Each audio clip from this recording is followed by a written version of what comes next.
Hello and welcome back. This is Ashley. So, when this episode goes out, it will be the last day of our conference, and this is the last episode in our week of conference season 2 preview episodes. So, I hope that you've listened to all of them and you've enjoyed them, but this is also the last episode in our AI series, and I hope you've listened to all those and enjoyed those too. And if not, please go back and listen to them all. They've all been great. Today, we're going to talk a little bit about something different. So, the past 5 episodes in this series have been on the Guidance on AI in K 12 Instruction report that Leslie and her subcommittee put together and created. And we've talked about each of those pillars and we gave an introduction to the report. So, today we're shifting gears a little bit. And we're going to talk about the checklists they created to go with the report.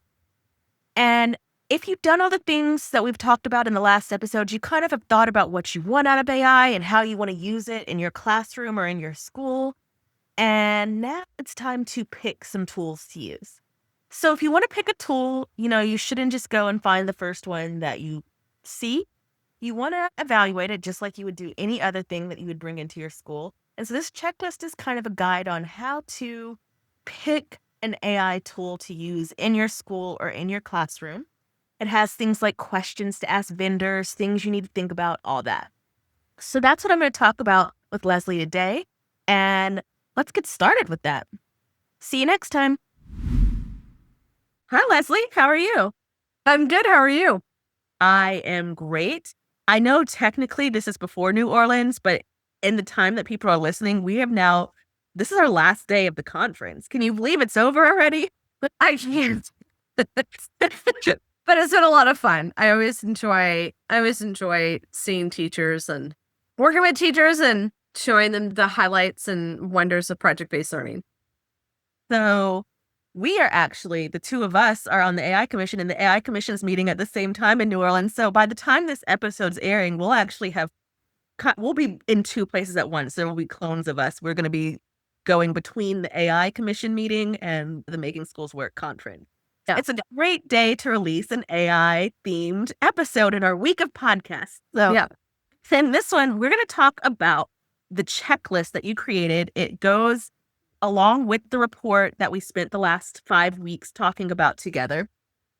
So tell me a little bit about this checklist, what it is, how you created it. And by you, I mean the subcommittee. So give all of them all the credit. I know it was a team effort here. But can you tell me all about it?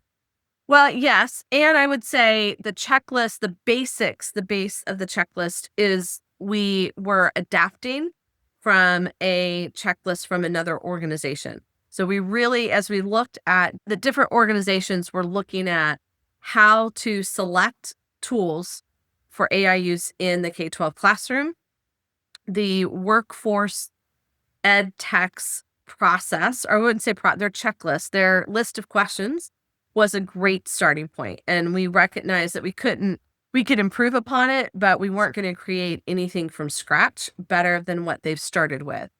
So we actually started with their questions, their checklist, and then added in revised questions, added in other questions based on the collective experience of other research, other frameworks, and more updated information. So we started there and then refined and improved upon what workforce ed tech had already started. I want to make sure I give credit where credit is due. Thank you. Yeah. I appreciate that. We talked in the last episode about plagiarism. We don't want anybody thinking we're plagiarizing anybody. Yeah. Now, what I will say, one of the things that we did add to that is recognizing that any technology tool procurement in a district takes place in a process with people. And I think where AI is concerned, we wanted to stress that this is super important. This cannot be one person in the district responsible for procuring the tools. We did recommend that you have ideally a subcommittee or a technology committee that has teachers at the table, school leaders at the table, the district technology specialist at the table, so that you are choosing tools that have instructional use in the classroom. And so we divided up the process into 4 phases. You have a design phase, and that's where the initial committee meets and really looks at what are the learning goals, or what are the goals for this tool within the school or district. Then the procurement phase, this is where you're going to go out and interview the vendor, but then think through, right, how this tool is going to be used. Is the information that you're getting from the vendor, good, and where you're going to pick the best one for your local need and context, both like where you are technology, what technology infrastructure you have, and how this tool can support into that while also supporting learning goals. But then in the getting ready for deployment and implementation phase, really considering the professional development that teachers need to go through in order to use this tool appropriately in their classroom, ethically, with students in mind, and launch it across the district. And I think most importantly, this is not a one and done. You need to monitor and evaluate the use of the tool, and especially with the eye towards data privacy, decisions based on the tool, that sort of thing. So one of the things we did add is sort of this is recognizing that this takes place in a process, and there are different questions you need to ask yourself in each of those phases. Right. So let's talk about just a beginning question. School, maybe they are starting this process. Let's talk about the beginning phases of this. So maybe there's a new tool and a school's deciding whether they should get it. What is the very first step they should take and why? Well, I mean, I think the first thing is identifying what need is this thing going to solve within our context, right? Is it going to be an instructional tool? Is it a tool for the adults in the building? Is it a tool that's going to support discipline, or like what need does this need to fulfill? And then I would also look at, do we already have tools that fulfill this need? Like, do we need an AI solution to this? How will AI improve upon what we're already doing? And, is a tool needed at this time to support this need? Yeah, so I think that's important to recall. I know that how many tools have you had in your career that the school gets for you and then you never use it and then it just was wasted money? Nobody wants just, oh, another thing that I have to learn. So I like that idea of let's find a reason why we're getting this. Why do we need it? That's why I also think it's super important to talk to the teachers who would be the end users of this tool, right? If you're expecting them to use it in the classroom, you also need to think about the teaching strategies that are going on and how they would use it in the classroom. You don't have to do every teacher, but I do remember early on in the technology integration stuff in my career. For example, we had somebody order, I don't know if they're called plickers or stuff, where a class set for everybody. Ask me how many times I used it. 0. Absolutely 0. Because my classroom, the only thing that you could use it for was multiple choice questions. Engineering is not a multiple choice discipline. So it really, and I'm not preparing them for necessarily a multiple choice test. I'm preparing them to solve problems. So it meant absolutely nothing in my classroom, and I never used it. Had I been asked, I would have, for a technology that I could have used, I might have been able to use that money for something else. So I do think you do have to take the time, slow down a little bit, and think about not only what's the instructional need that it's going to be used, but really think about, and is it necessary for what you need it to do? And does it fit within your pedagogy model, right, of how you're trying to teach kids? And if you might also find that, okay, maybe it would be used, but teachers' understanding of how it would be used, that's where we're going to need to develop them later on. So we need to also know, like, what's our capability of the adults in order to use this tool appropriately and correctly. And if there's like minimal, like, there's not, we're starting from ground zero where technology use is considered, we need to make sure that we're providing the professional development after we procure the tool to really support its use in the classroom. One really nice feature of the checklist is that you have a list of questions directly for vendors that it's separate so that anybody that wanted to use it could print it out or just take that page if they're Yeah. emailing it and send it to vendors and get their answers or Mhm. get them to prepare for the meeting you're going to have. But they don't have this report right directly in front of them right this second. We're just talking about it on a podcast episode. So, what kind of questions should schools ask AI vendors before adopting the tool? And is there any red flags they should watch for? Sure. Well, I mean, the biggest thing, and the subcommittee really helped me to understand this better, is how is data being used? Where is the data stored? Is there a possibility of data getting sold to a third party? How is the AI system using data to make decisions? I think those are all, it's kind of like a classification of questions, but those are all really important questions to best understand, is this AI system the right use for us? And is it compliant with federal, state, or local policies, privacy, data privacy policies? My next question was going to be data privacy and bias are huge concerns with AI. What should we be thinking of as we're doing it? But you've already kind of addressed that. So let's see, is there anything else other than the data privacy that they should be asking for or looking for when they're talking to vendors? Well, I think the second part of that question to also be looking at is you want to minimize bias for your local context. So thinking about the makeup of students, where they're coming from, what, their demographics. Has the AI system been trained on or machine learned on data that's representative of your student population? So you do want to have conversation to help minimize the bias. And is that an important thing for for this AI system? So I think that's an important part of the conversation beyond just the federal, state, or local privacy regulations. As we talked about in our podcast on personalized learning in particular, you want to be very careful and develop, and part of your professional development process with AI in your district should include conversations with the adults on how we use student identifiable information in the systems. So teachers will need to be developed on what are the appropriate uses and what are the absolute do not do this uses. All right. And I would also think you would want to know, you would want to be prepared to, you said in your first step that one of the first things you should see is, do we need this? And is it actually going to address a need? And I would think when you're talking to the vendor, you would want to make sure that tool is actually going to It's address good. that need. Yeah. So a thing to think about.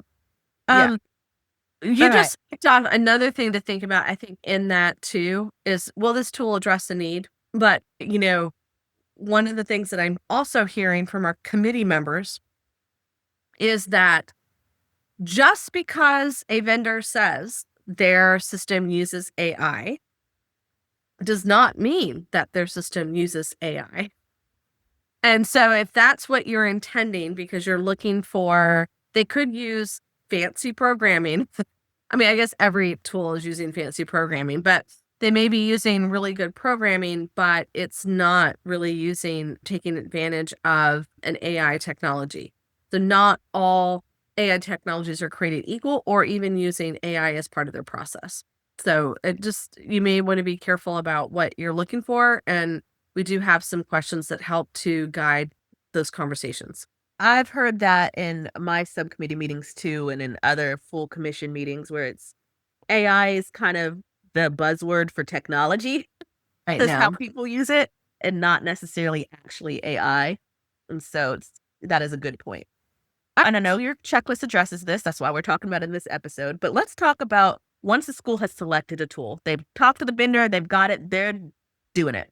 How can they make sure it's implemented effectively across the classroom and not just installed and forgotten like the tool that you mentioned earlier? Professional development. You're gonna have to provide time and money to developing your teachers on the use of this tool. So we are currently working in our committee meetings on recommendations for professional development and what this looks like. One way that it does not look like is an asynchronous virtual thing where teachers click through things and, oh, you're now an expert. There needs to be time for teachers to use the tool alongside expert users of the tool where they can get their questions answered and they can try it out before they try it with kids. There might also need to be some planning support along the way. It doesn't have to happen at the initial use, the initial PD, but there needs to be some coming back to seeing how they're using it, sharing it amongst themselves. At SREB, we're big advocates on, I mean, there's a lot of buzzwords: professional learning communities, learning teams, groups of critical friendship. Like there, you can put in the buzz, but there's something to be said that as teachers get first introduced to the tool and then they launch it, having time with colleagues who are also using the tool with the same grade level, same subject area of students, and how they're using it and sharing, hey, this is how I'm using it. This is what's going well. Here's where I'm struggling. Another teacher might be able to support that teacher on getting through that struggle and learning from each other. So I think embedding in part of that process some type of place where teachers are getting together and learning from each other. And in that case, you don't necessarily need the expert in the room. You need more of somebody who can facilitate that conversation. All right. And so that kind of leads me into my next question, which is we've got it up, we've got it in, we've implemented it, we've done this PLC, we've trained our teachers. And I think part of your answer to this next is going to be that continuous training that you just said, but I Yes. don't think it'll be your full answer. One and done. So, how should schools evaluate whether it's actually working and doing what it intended to do after they've done the implementation stage? I mean, I I am a big believer in like going in and seeing what's happening in the classrooms. That's one level of just having school leaders go in and see it in action. How are students working with it? How are teachers working it into the lesson plans?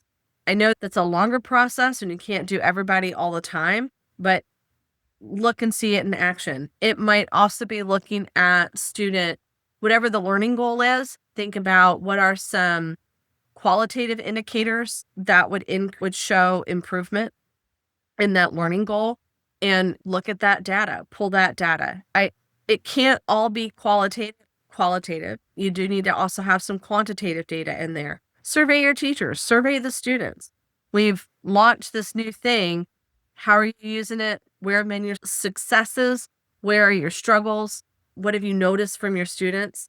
Because one thing to always consider is when you make a change, especially if you're using things like test scores may not immediately rise after a change. It may take 3 years because your first year is you're kind of getting to know the strategy or getting to do it, and it's messy and it's complex and it may not be perfect. But as teachers fine tune things, the student outcomes get better and better. So the first year you can see is a dip in student outcomes before you start seeing an improvement in student outcomes.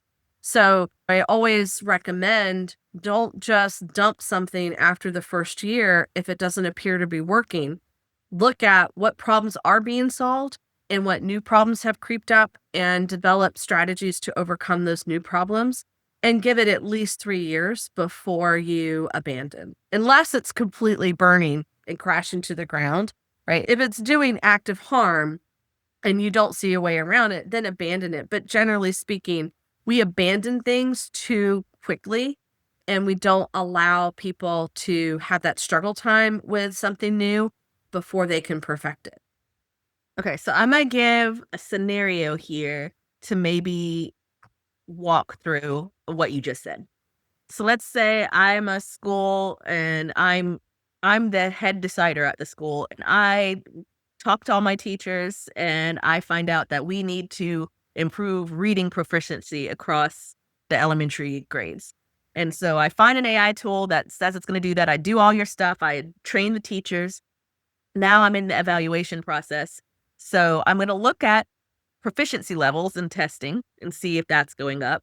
But I'm also going to survey teachers. I'm going to survey the students about how they feel about the tool. I'm going to provide the training. And at that end of the first year, if I see a little dip in proficiency levels instead of a raise, unless there are other reasons to show that this tool is not working how it's working, maybe I saw another school that's been using it for 5 years. They said, oh, it failed every year. Outside of a reason like that, assuming my responses from my teachers and my students are still good, I'm gonna keep trying. I'm gonna use year 2 and year 3 and keep looking at those proficiency levels and tuning the process with my teachers and my students. Safe to say that's what you just told me to do? Did I miss I it? think so. I think Okay. so. All right. So then at the end of year 3, I'm gonna check again, and I'm gonna see all that quantitative data, and now those numbers are going to mean more than they did that first year, and I'm gonna say, "Wow, the proficiency level has gone way up. This was a success." Hopefully. Hopefully. Hopefully. Alright. Yes, we're gonna continue to look at that and refine it. Now, if it's not working, right, then say, "All right, this is not working," but we know more. Think about what you now know about how that tool is used, how we can use it in our system, and maybe this isn't the right tool, but we have some information that we can better use to choose a replacement for this. Yeah. 'Cause I'm assuming that there's a need if you've done the design phase right, there was a need that needed to be fulfilled. And you're constantly trying to see, am I meeting that need? And if not, I think it goes back to at SRB, we use a problem solving process that supports sort of a plan, do, study, act, right? We want to plan it. We want to study the data that we're getting. No, we want to implement it. We want to collect data, see if it's working. And then we want to act to create changes, like do the next thing. Yes. Well, my personal philosophy in life is it's not a failure if you learned from it. And so I think that's kind of like that idea of if you try something and you do this process and you learn what's not gonna work for your school, in the next thing you try, you're gonna find something that does work for your school because you know what not to get. Now, then the tool that you tried, assuming you did all the other steps the way you did your research and you did the Yeah. legwork before, then it was not a failure, it was a learning process, It's a so learning process. Yeah. We need to learn from our processes just as we ask students to do that. right. So, I do want us to end on the same question I asked you and every other week because I think it's just very practical and a good way to end.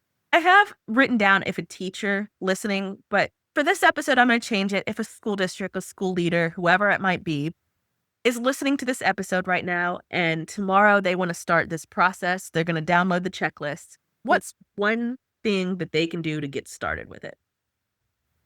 Well, I mean, we've talked about identifying a need. I mean, I would say look around, and if there is something that you are looking to implement or looking to improve in terms of learning outcomes, in terms of support for teachers, in terms of behavioral supports, get very clear about what change you want to see as a result of implementing this thing. Now, I would say that for anything, whether it be an AI tool or a tech tool or a new teaching strategy, what's the change you want to see happen? Get very clear about that before you get into the process. And then I can't stress enough of I have a heart for teachers. I'm a teacher advocate. Teachers are some of the most smart and creative people that I know. And so have teachers at the table in those conversations when you start to think about what tool that we want to use and how we're going to use it, especially like if you're trying to get something specific for the English classroom. Have an English teacher in there. If you want to use a tool in a certain CTE discipline, have a CTE teacher there. If it's something that's going to be used throughout the school, maybe have a couple teachers from different disciplines in as part of the conversation. When I was planning this question out, had it in my head what I thought your answer would be. I think at this point, I'm now all my answers, all my thoughts on these questions are just like filtered through my Leslie brain. That's a great I place, I've been told. I thought, and you kind of, it's a little different than what I thought you were going to say, but basically the same, which is don't do it on your own. Don't Don't just put make it on your decisions own. on your Yeah. own. The first thing you should do is get a team together, and that team should include teachers. And that team should include teachers. Yes. All right. Well, thank you so much for doing this whole series. It's over. You're done. So, thank you so much for giving me so much of your time over the last few weeks. I've definitely appreciated it, and hopefully everybody listening has also appreciated it. I hope they learned a lot and that they download the report and the checklist, both of which completely free. No walls that you have to put in all your contact information, though we would love to hear from you and feel free to give us your contact information so that we can talk more. But we don't require it to get the report and the checklist. So please go download those and start figuring out how to effectively and ethically use AI in your classrooms and your schools. Awesome. Thank you so much. Thank you. Bye. Bye.